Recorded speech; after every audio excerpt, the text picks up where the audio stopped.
Au cœur du Proche-Orient, là où les continents semblent se toucher et où les civilisations se sont succédées sans jamais vraiment s'effacer les unes les autres, s'étend une terre de contrastes saisissants. Suivons son tracé, du sud aride jusqu'au nord verdoyant, comme on suivrait les étapes d'un même voyage. Car c'est un pays minuscule, si petit qu'on peut le traverser en voiture en quelques heures à peine, et pourtant, entre ses frontières, se déploie un monde entier de paysages. Au sud, les étendues brûlées du désert du Negev, où le soleil semble avoir tout dévoré jusqu'à la pierre. Au nord, les collines verdoyantes de la Galilée, douces et ondulées, presque européennes dans leur générosité.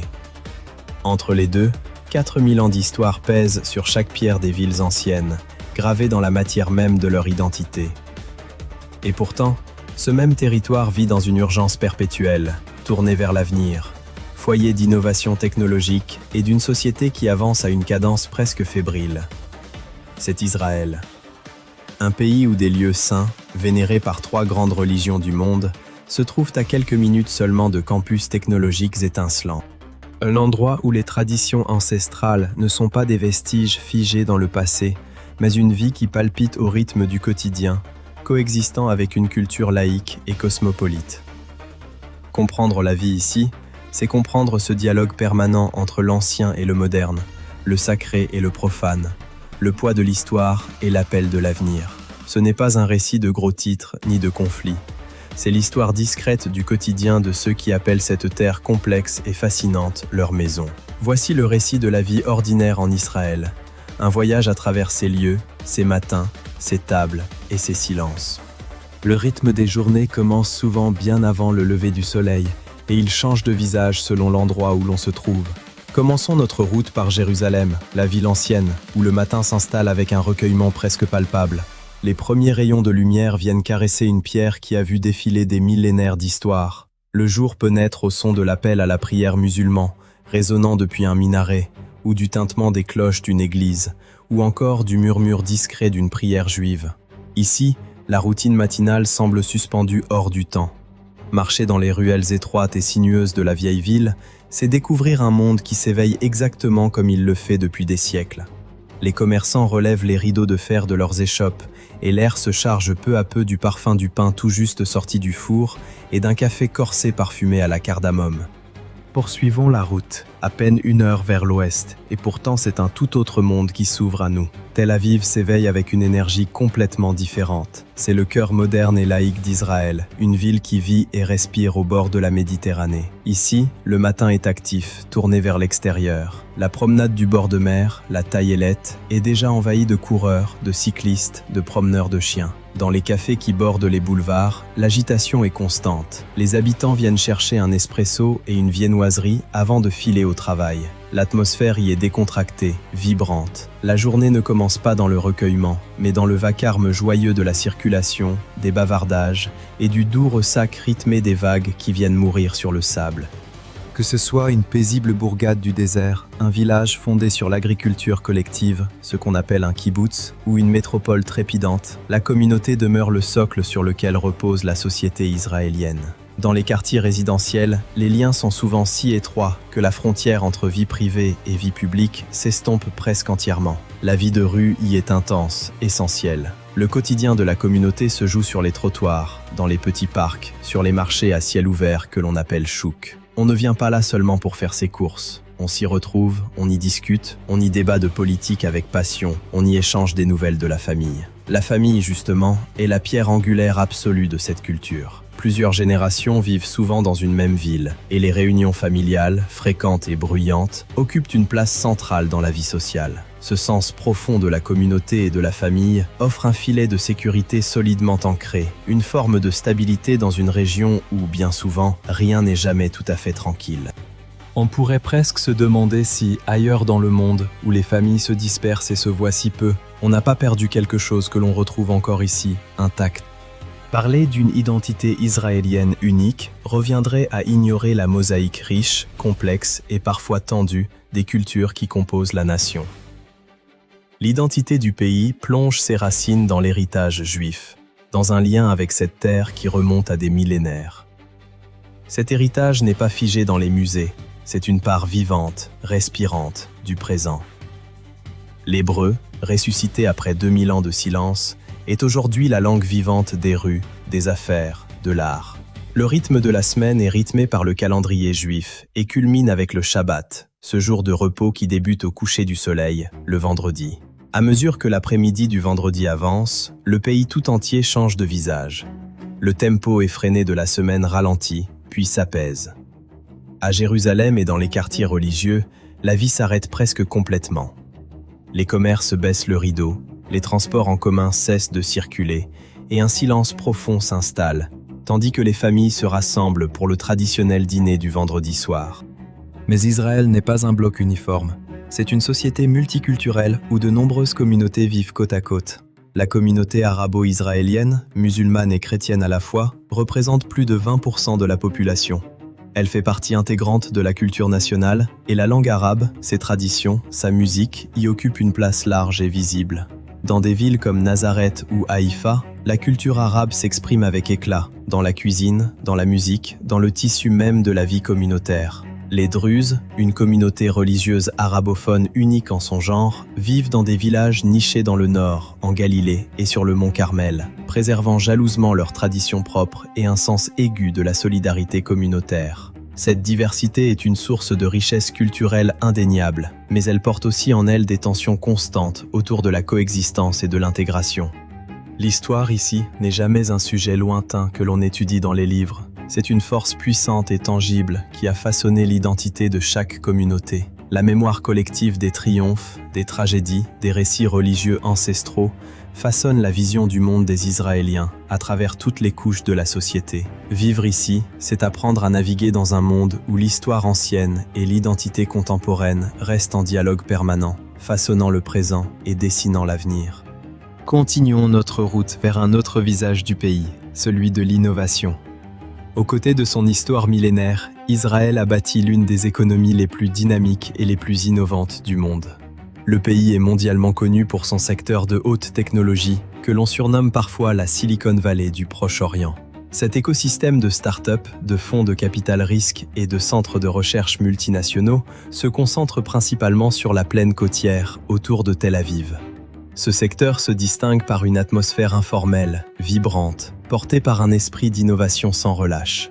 C'est un univers de jeunes entrepreneurs, souvent brillamment formés, ambitieux, portés par une culture qui encourage la prise de risques et qui ne craint pas l'échec. Cet esprit de nation start-up est devenu une part essentielle de l'identité israélienne contemporaine. Mais l'économie ne se résume pas à cela. L'agriculture, par exemple, a toujours été une pierre angulaire de l'histoire du pays. Face à un climat aride et à des ressources en eau limitées, les agriculteurs et les chercheurs israéliens ont été des pionniers dans le domaine des technologies agricoles, mettant au point des méthodes novatrices, comme l'irrigation au goutte à goutte, qui ont ensuite révolutionné l'agriculture dans les régions arides du monde entier. Aujourd'hui, le pays produit une quantité impressionnante de fruits, de légumes et de fleurs, dont une grande partie est destinée à l'exportation. Le tourisme constitue un autre pilier essentiel de l'économie, attirant chaque année des millions de visiteurs venus découvrir ces trésors historiques, religieux et naturels. Des lieux saints de Jérusalem à la station balnéaire d'Eilat sur les rives de la mer Rouge, l'industrie touristique fait vivre une part importante de la population. Aux côtés de ces grandes filières, l'économie du pays s'appuie aussi sur une multitude de petites entreprises, des ateliers de quartier aux restaurants familiaux. Ce sont elles qui forment le tissu vivant des communautés locales, reflet d'une culture de travail acharnée, de résilience et d'un esprit entrepreneurial profondément enraciné. Cette alliance entre technologie de pointe et savoir-faire artisanal traditionnel définit le visage du marché du travail israélien d'aujourd'hui. Et puisque nous parlons de ce qui nourrit ce pays, au sens propre comme au figuré, arrêtons-nous à table. La cuisine israélienne est le reflet direct et savoureux de sa position géographique et de la diversité de son héritage culturel. C'est une rencontre vibrante entre les traditions du Proche-Orient et celles de la Méditerranée, fondée sur des ingrédients frais, de saison, cultivés localement. Manger frais n'est pas ici une mode passagère, c'est une composante essentielle, indissociable de la culture alimentaire. Les marchés à ciel ouvert, les chouks, en sont le cœur battant.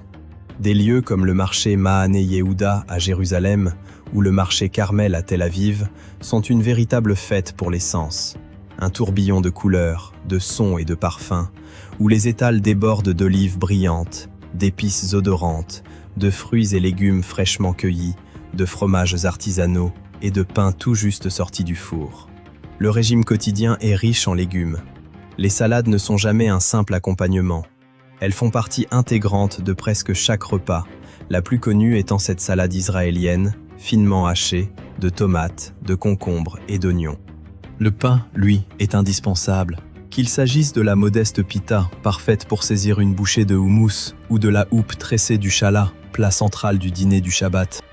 La street food, elle, est une véritable passion nationale, un grand niveleur social qui séduit toutes les couches de la population. Les célèbres falafels, ces boulettes de pois chiches frites, glissées dans une pita avec de la salade et du tahini, et la shawarma, grillée à la broche puis tranchée finement dans un pain lafa, font partie intégrante du paysage urbain. Mais le vrai cœur de la culture culinaire israélienne bat à la maison. Les repas en famille sont des rituels précieux, un temps de partage et de connexion. Un dîner typique peut réunir un assortiment de mezzés, de petits plats variés, houmous, baba ganoush, tahini, diverses salades, suivi d'un plat principal de viande grillée, de poisson ou d'un copieux ragoût de légumes. La culture des cafés, elle aussi, est profondément ancrée dans le quotidien. Les cafés ne sont pas de simples lieux où l'on avale un café en vitesse. Ce sont de véritables centres de vie sociale, des salons ouverts sur la rue, où l'on se retrouve pour affaires, où l'on retrouve des amis, ou tout simplement où l'on s'assoit pour observer le monde passer. De la street food la plus simple aux tables familiales les plus élaborées, la nourriture en Israël dépasse largement sa fonction nourricière. Elle parle de communauté, de tradition, de la célébration de saveurs fraîches et généreuses. Poursuivons maintenant notre chemin vers les grands espaces. Pour un pays de si petite taille, Israël possède des paysages naturels d'une diversité et d'une beauté saisissante. Cet environnement n'est pas un simple décor pour la vie quotidienne. Il fait partie intégrante de l'identité nationale, une échappatoire précieuse, loin de l'agitation urbaine. Le long littoral méditerranéen est le lieu de détente de tout le pays. Les plages de sable de villes comme Tel Aviv ou Haïfa font partie intégrante du quotidien. On y vient nager, surfer, jouer aux matcottes ou simplement se retrouver et se détendre. Plus au sud, le paysage cède la place au désert du Negev, vaste et majestueux.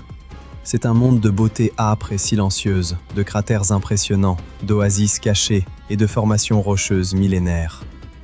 Le désert n'est pas perçu ici comme une étendue stérile, mais comme un lieu d'aventure, d'histoire et de ressourcement spirituel.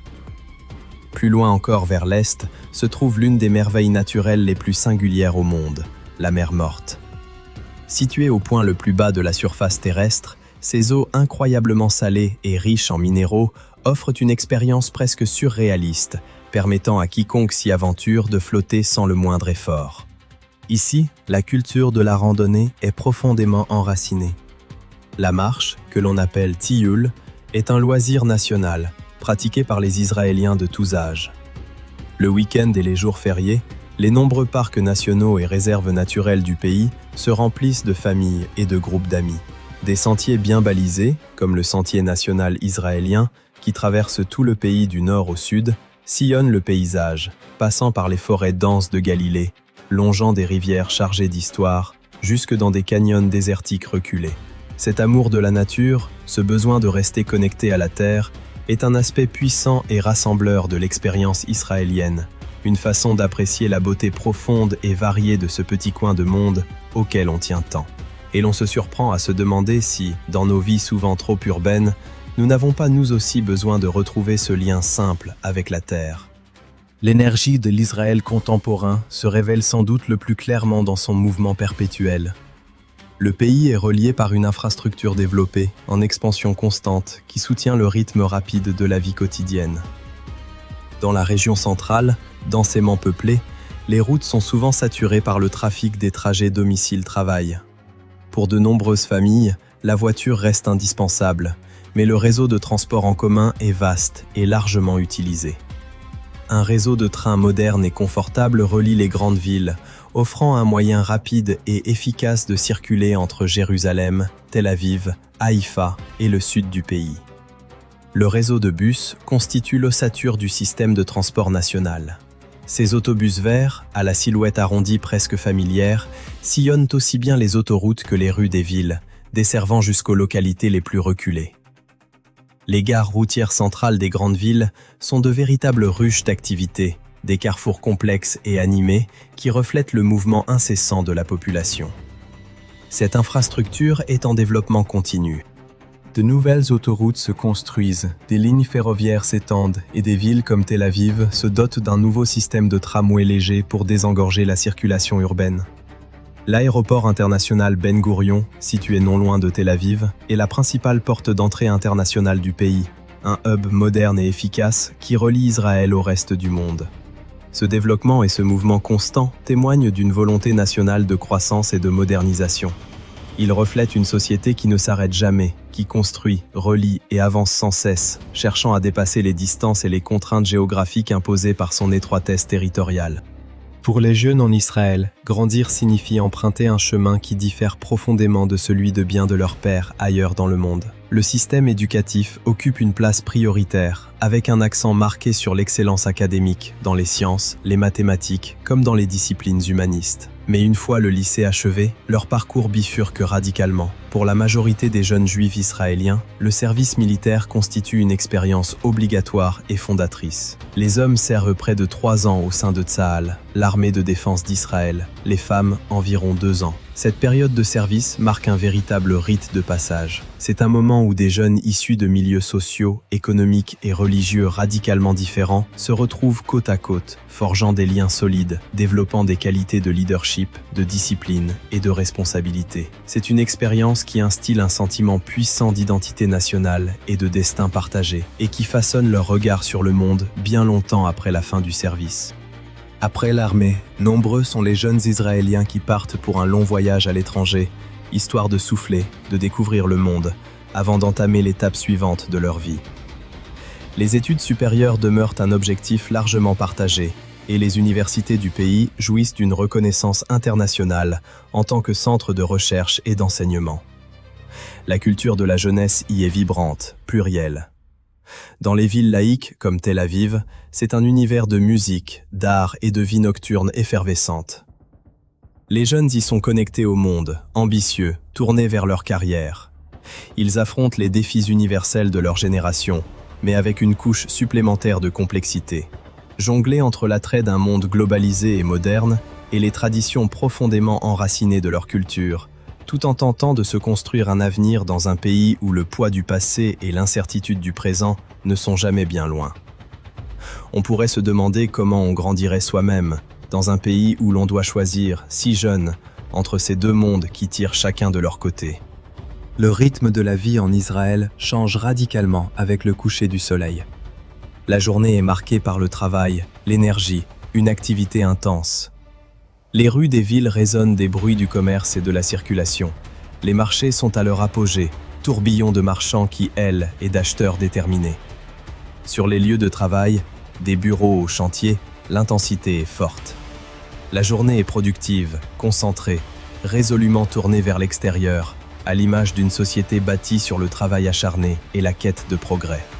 Mais à la tombée du soir, l'énergie change de nature. La vie se tourne vers l'intérieur, vers le lien, la famille, les loisirs. Dans des villes comme Tel Aviv et Jérusalem, la scène des restaurants s'anime. Une offre culinaire d'une grande diversité s'y déploie, des tables gastronomiques signées par des chefs renommés jusqu'aux petites gargotes chaleureuses et sans prétention.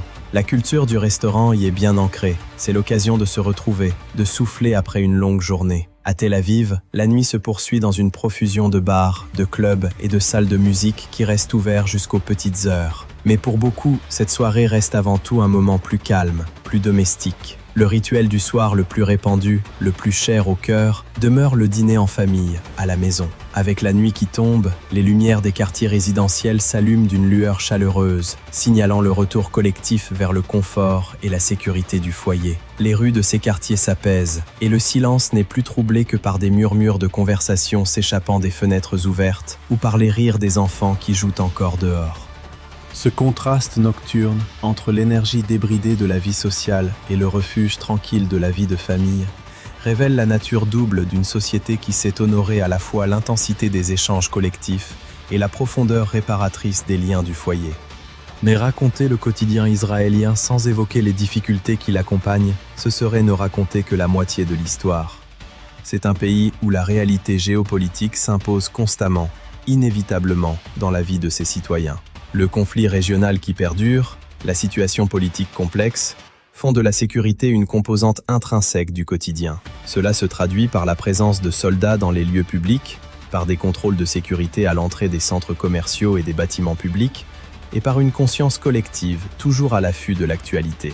Depuis des générations, les Israéliens vivent avec cette tension latente d'un conflit potentiel. Cette réalité a façonné une psychologie nationale singulière, mêlant résilience, désir de vivre pleinement l'instant présent et une conscience aiguë de la fragilité de leur situation. Les débats politiques y sont vifs, passionnés, touchant aux questions fondamentales d'identité, de sécurité, d'avenir. Le coût de la vie est élevé, en particulier dans les grands centres urbains, ce qui pèse sur le budget de nombreuses familles.